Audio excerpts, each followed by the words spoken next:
Today on Tech Talk, one oil additive, one job, and why your engine cares. Detergents help clean the surfaces, but dispersants do a different job. They keep contaminants from teaming up. Inside the crankcase, tiny soot particles, dirt, and oxidation byproducts can float in the oil. Left alone, they can clump together, get heavier, settle out, and build sludge. Dispersants act like tiny wrappers.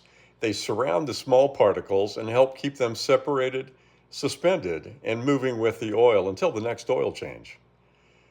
That matters because a small suspended particle is a lot easier to manage than thick deposits stuck in an oil passage.